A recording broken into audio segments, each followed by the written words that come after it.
Você já se perguntou por que algumas pessoas parecem conseguir comer de tudo e se manterem magras, enquanto outras lutam a vida toda contra a balança? Ou porque, apesar de toda a informação disponível hoje em dia, a obesidade continua crescendo em proporções alarmantes?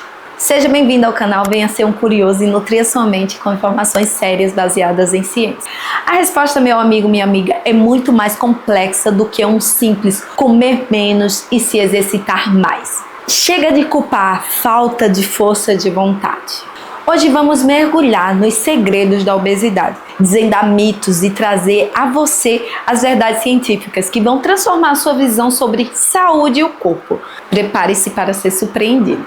Primeiro vamos entender o que realmente é a obesidade, que não é uma escolha nem uma falha de caráter. A ciência moderna, por meio de estudos em universidades como Harvard, Stanford, já comprovaram que a obesidade é uma doença crônica, progressiva e multifatorial. É um desequilíbrio complexo entre a ingestão de calorias e o gasto energético, onde o consumo de calorias em excesso excede a quantidade utilizada pelo corpo. Geralmente medimos através do IMC, o Índice de Massa Corporal, mas ele é apenas um indicador. O IMC é um indicativo muito utilizado até hoje em dia, mas não podemos confiar apenas no IMC. Vamos considerar essa imagem. 2 homens adultos de 1,80 m de altura, pesando 100 kg cada um. Se considerarmos apenas o IMC, ambos estão em obesidade. Mas se considerarmos o percentual de gordura, o da esquerda visivelmente não está em estado de obesidade. Mais importante do que o número da balança é a saúde metabólica do indivíduo. E aqui vem um dado surpreendente. Estudos da Universidade de Oxford, nos Estados Unidos, mostram que até 40% das pessoas com IMC considerado normal podem apresentar problemas metabólicos associados à obesidade, enquanto uma parcela significativa de pessoas com IMC elevado podem ser metabolicamente saudáveis. Chocante, não é? Isso acontece porque o IMC considera apenas peso e altura, e já sabemos que massa muscular pesa bem mais que gordura. Então precisamos verificar os parâmetros, como a circunferência da cintura, por exemplo, onde é considerado normal até 94 centímetros para homens e até 80 para mulheres. Devemos considerar também se existe alguma doença metabólica associada, diabetes, hipertensão, deixando claro que todos os fatores e indicadores devem ser verificados para entendermos a saúde da pessoa, a saúde do paciente. E eu sei que essa é uma dúvida muito frequente na cabeça das pessoas.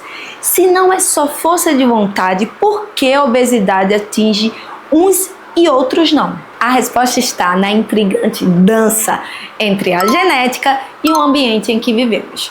Sabemos que fatores genéticos estão associados à obesidade. É comum vermos uma família inteira sofrendo com sobrepeso e obesidade. Você sabia que seus genes podem ser responsáveis por até 70% da predisposição para a obesidade? Sim, pesquisas realizadas revelam que temos centenas de genes que influenciam como armazenamos gordura, como nosso apetite é regulado e até como nosso corpo queima calorias. Algumas pessoas nascem com uma economia de energia muito mais eficiente e essa economia vai ser guardada como gordura. O que no passado era uma vantagem para a sobrevivência, mas hoje em um mundo de abundância pode ser um desafio.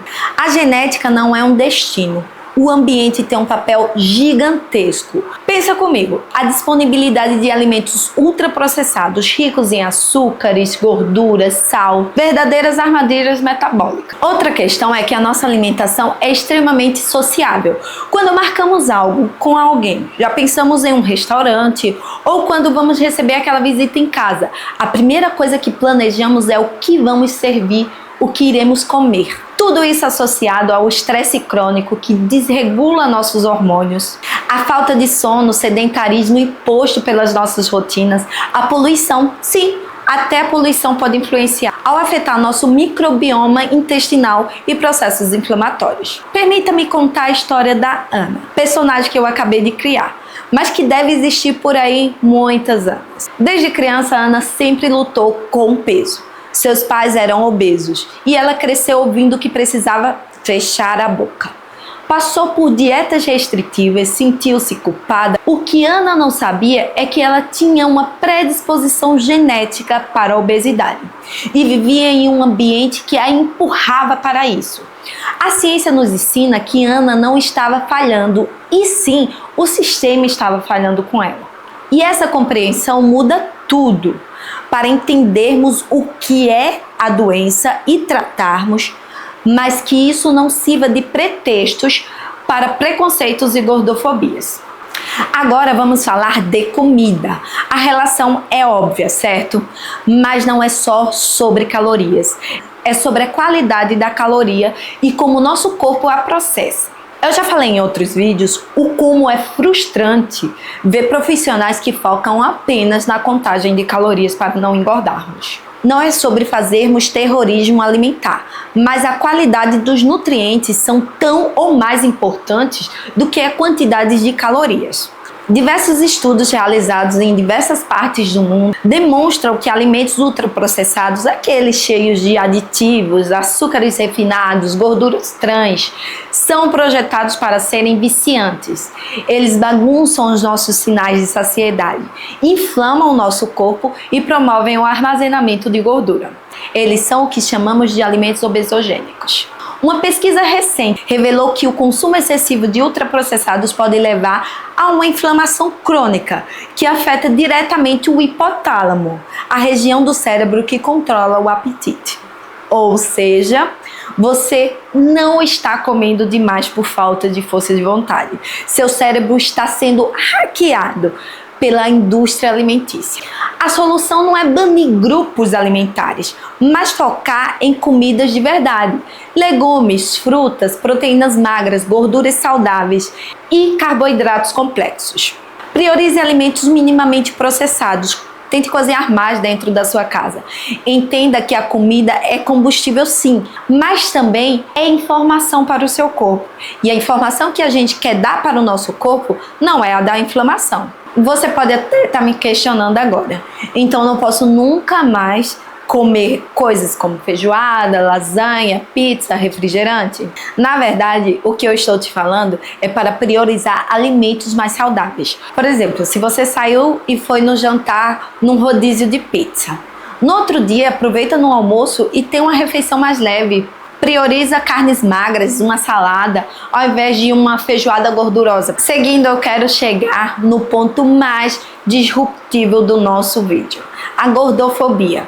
Entender a obesidade como uma doença complexa nos obriga a confrontar o preconceito e a discriminação que pessoas gordas enfrentam diariamente. Você já parou para pensar que a gordofobia, ao invés de motivar a saúde, pode ser um dos maiores obstáculos para ela? Quando as pessoas são constantemente estigmatizadas, excluídas ou julgadas pelo seu corpo, o que vai acontecer? Elas tendem a se isolar, a evitar cuidados médicos por medo de julgamentos, a desenvolver transtornos alimentares e a ter uma piora da sua saúde mental. O estigma do peso pode ser tão prejudicial à saúde quanto a própria obesidade. A verdadeira saúde não tem um tamanho. Uma pessoa pode ser magra e metabolicamente doente, e uma pessoa pode ser gorda e metabolicamente saudável e ativa. O foco deve ser o comportamento e saúde, alimentação equilibrada, atividade física regular, sono de qualidade, manejo do estresse. O tamanho do corpo é uma consequência, não é uma métrica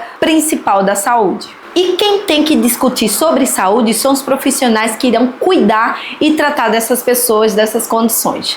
Não é o tio, a tia, o coleguinha da escola ou mesmo o coleguinha do trabalho. E aí vem o questionamento: então como melhorarmos? Primeiro, com consciência. Pensamos na obesidade como uma doença e não um defeito moral. Segundo, busque profissionais de saúde atualizados que entendam a complexidade dessa doença e que priorizem sua saúde integral, não apenas o número da balança. Terceiro, com informações de qualidade. Desconfie de soluções milagrosas, dietas da moda. A obesidade é um desafio, sim, mas com conhecimento, respeito e as estratégias certas, baseadas nas maiores descobertas da ciência, podemos construir um futuro onde a saúde seja para todos, independente do tamanho, e onde o discernimento prevaleça sobre o preconceito. Gostou desse conteúdo? Fez sentido para você? Não esqueça de me falar o que você acha nos comentários. Além, é claro, de seguir, curtir e, se possível, compartilhar. Isso me ajuda muito no projeto de trazer conhecimento científico de forma gratuita